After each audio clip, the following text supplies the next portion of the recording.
मानस मिश्रा और news India में आप सभी का बहुत बहुत स्वागत करता हूं। एक बार फिर से सुप्रीम कोर्ट और मोदी सरकार आमने सामने है। मामला जो है वो है ट्रिब्यूनल कोर्ट का, और ये ट्रिब्यूनल एक्ट 2021 में मोदी सरकार के द्वारा लाया गया था, लेकिन कांग्रेस के जयराम रमेश ने और मद्रास बार एसोसिएशन ने इसे चैलेंज किया था। और इस चैलेंज का प्रमुख कारण था कि जो ट्रिब्यूनल कोर्ट है जो बनाई गई है उसमें कार्यपालिका की बड़ी दखलंदाजी है, यानी कार्यपालिका की ज्यादा चलती है। और आपको पता है ना कि अगर न्यायपालिका में हल्की सी भी चीज कहीं से इधर उधर दखलंदाजी होने लगती है तो हमारे देश के कई लोगों को नहीं पचती, खासकर विपक्ष और हमारे देश में बैठे कुछ जजों को भी नहीं पचती, जो उनके जज साहब जिनके घरों में करोड़ों रुपए जब पकड़े जाते हैं उनके ऊपर एफआईआर तक नहीं होती, लेकिन एक एसपी डीएसपी जितने लोग हैं अगर उनके हाथ में 50,000 लाख रुपए पकड़ लिए जाते हैं तो एंटी करप्शन ब्यूरो उनको टांग कर ले जाती है। बहरहाल मैं सिर्फ एक उदाहरण दे रहा था, आपको लिए चलते हैं प्रमुख मुद्दे की तरफ। क्या है पूरा का पूरा मामला और कैसे कांग्रेस ने और इस समय चीफ जस्टिस ऑफ इंडिया ने बी.आर. गवई ने जो कुछ किया है, क्योंकि ये बी.आर. गवई साहब इसको सुनवाई कर रहे थे, क्या कुछ हुआ है पूरा खबर आपको बताएंगे। थोड़ा शांति से सुनिएगा, फिर आपको समझ में आएगा कि आखिरकार ये मसला इतना क्यों बड़ा हो गया और इसके पीछे का खेल क्या है। पूरी खबर देखते देखते अपनी राय प्रतिक्रिया कमेंट बॉक्स में जरूर दीजिएगा और वीडियो को लाइक शेयर जरूर करिएगा। आपको शुरुआत करते हैं कि आखिरकार जो मामला था वो क्या था। मामला ये था कि मद्रास जो है वकील को जो एसोसिएशन है वो और जयराम रमेश, कांग्रेस के जयराम रमेश जो हैं वो पहुंचते हैं सुप्रीम कोर्ट और कहते हैं जो ट्रिब्यूनल रिफॉर्म एक्ट है वो ट्रिब्यूनल रिफॉर्म एक्ट को मतलब इसको ये पूरी तरह से अवैध है, इसको सुनवाई की जाए और इसको कहीं ना कहीं खात्मे की तरह की बात की गई। अब इन सबके बीच में मैं आपको सबसे पहले बता देता हूं ये ट्रिब्यूनल एक्ट है क्या, क्योंकि यहां पर मोदी सरकार बड़ा खेल गई इस ट्रिब्यूनल एक्ट को लेकर के।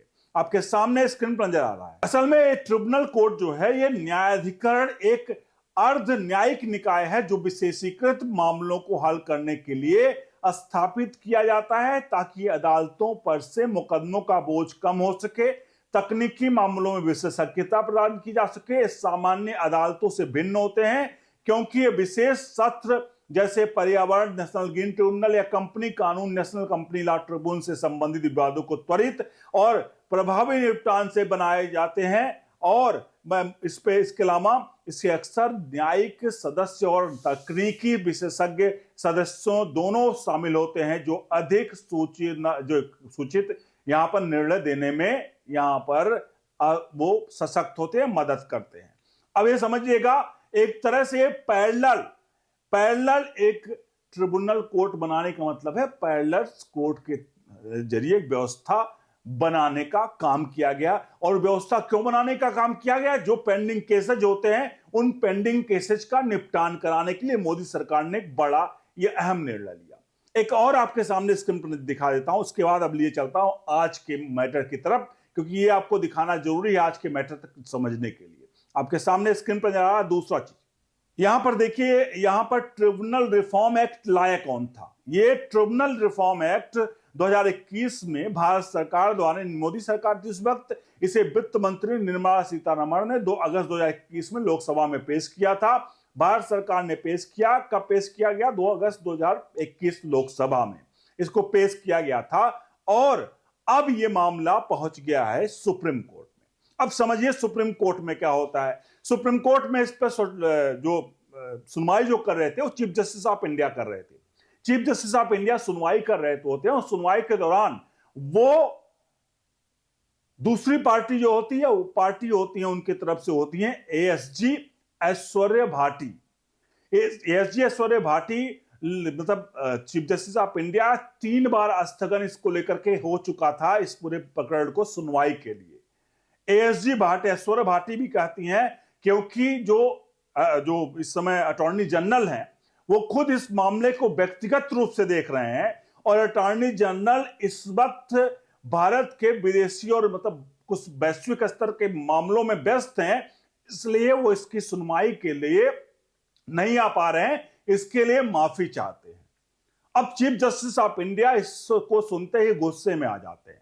वो कहते हैं मेरा रिटायरमेंट 23 तारीख को है, यानी 23 नवंबर को मेरा रिटायरमेंट है। ये सरकार या आप लोग ये जो है एडिशनल जो एएसजी थी वो कह रहे हैं आप लोग ये नहीं चाहते, अटॉर्नी जनरल ये नहीं चाहते कि मैं इस केस पर फैसला दूं, इसलिए वो मामले को टाल रहे हैं। और इसमें नमक छिड़कने वाली बात तब हो गई चीफ जस्टिस ऑफ इंडिया के लिए कि भैया ये सब जब चल रहा था तो 2 नवंबर की आधी रात को, जी हां 2 नवंबर की आधी रात को केंद्र सरकार की तरफ से एक अर्जी दी जाती है। उस अर्जी में उल्लेख किया जाता है कि भैया ये जो मामला है इसको संविधान पीठ को भेज दीजिए, यानी संविधान पीठ को ये मामला भेज दिया जाए, इसकी मांग की गई। सुप्रीम कोर्ट के पीठ ने कहा, मतलब ये इसको बात करते हुए चीफ जस्टिस ऑफ इंडिया ने कहा कि पहले आप स्थगन पे स्थगन मांगते रहे और फिर रात को अर्जी देते हैं कि मामला संविधान पीठ को भेज दिया जाए। यह अदालत के साथ न्यायपूर्ण रवैया नहीं है। बता दें आपको, मैंने जैसा बताया 3 नवंबर की सुनवाई के दौरान भी सीजीआई ने अपने इस केंद्र सरकार के इस रवैये को लेकर के नाराजगी जताई थी। कोर्ट ने कहा था कि याचिकाकर्ताओं की बहस पूरी हो जाने के बाद संविधान पीठ को भेज नहीं सकते हैं। अगर आपको संविधान पीठ को भेजना था तो पहले भेज देते। अब इसमें समझिएगा, जो किसमें याचिका करता है, जयराम रमेश की बात करें, ये लोग जो याचिका करता है ये लोग कौन है? क्या किसी पॉलिटिकल मोटिवेटर नहीं है? क्या ये बात कह देना कि भैया इसमें जो लोग हैं उसमें कार्यपालिका का दखल ज्यादा है, इसलिए ये जो ये ट्रिब्यूनल बनाया जाएगा जिससे केस सॉल्व किए जाएंगे फास्टेस्ट कोर्ट में, ये ट्रिब्यूनल को खत्म कर दिया जाए। और सुप्रीम कोर्ट में ये याचिका डाल दी गई।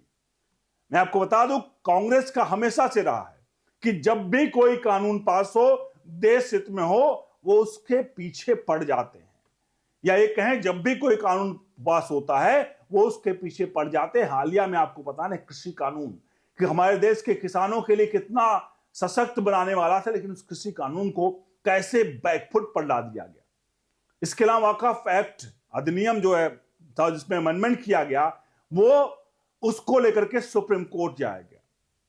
इसके अलावा कितने सारे कानून हैं, कितने सारी चीजें हैं, सीए से लेकर के सब कुछ, सबको कोर्ट में घसीटा गया सुप्रीम कोर्ट में। और हमेशा ये चाहा गया कि भैया ये कानून ना पास हो। ये हमेशा 2014 से लेकर अब तक जितने भी कानून हैं उनके साथ यही हो रहा है कि वो तो संवैधानिक तरीके से हमारे यहां संसद से तो पास हो जाते हैं, संसद के दोनों सदनों से पास हो जाते हैं, राष्ट्रपति के अनुमोदन के बाद उसको इंप्लीमेंट कर दिया जाता है, लेकिन इंप्लीमेंट होते ही एक याचिका सुप्रीम कोर्ट में जाती है और सुप्रीम कोर्ट से उस मामले का लटकान अटकान भटकान सबका काम कर दिया जाता है। और ये काम कौन करता है? हमारे देश का विपक्ष।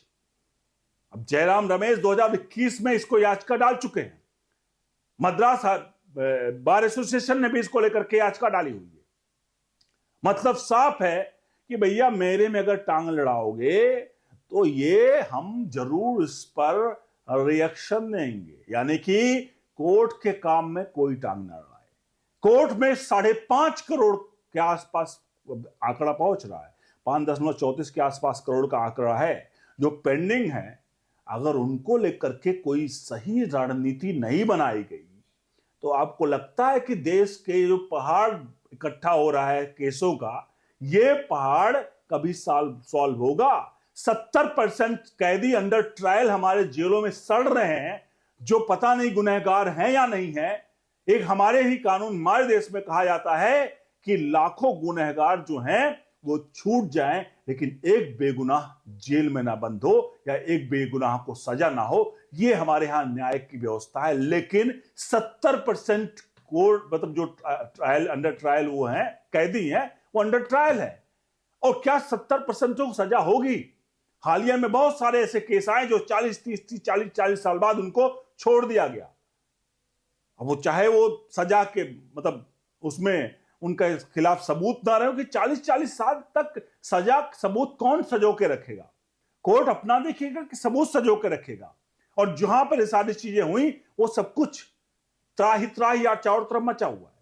अब आप खुद सोचिए इस पूरे प्रकरण पर कि इस पूरे मामले में जहां एक पैरेलल व्यवस्था बनाने का काम किया जा रहा है, तो साहब यहां तो खेल तो जरूर खेला यहां पर जो है अटॉर्नी जनरल ने, क्यों उन्होंने अपने जो एसोसिएट जनरल एसओडी को भेज दिया भाटी को, और वो मैडम आई, वो कहें कि अभी हमारे जो अटॉर्नी जनरल है वो अभी उपलब्ध नहीं है। लेकिन जज साहब को गुस्सा तब आ गया जब 2 नवंबर की रात को भैया कहा गया कि एक काम करिए, इसको हमें संविधान पीठ को भेज दीजिए, वहां पर अब होगी इसकी बात। इसका मतलब साफ था कि चीफ जस्टिस ऑफ इंडिया को यही लग रहा था, और जाहिर सी बात यही था कि भैया तुम जाओ, 23 नवंबर तक आपका आखिरी दिन है, आप जाओ, आगे वाले से हम देख लेंगे, आप क्यों पड़े हो इस पचड़े में। इसका मतलब साफ था कि भाई ये करो। अब इसको मामले को लेकर के अगली तारीख तय कर दी है chief justice of India B R Gavai ने, कहा भैया हम तो देकर जाएंगे फैसला। कुछ ऐसे मसले हैं जिनको फैसला देने वाले chief justice of India B R Gavai वो सोच रहे हैं कि कम से कम कोई तो बेंचमार्क साबित करके जाएं।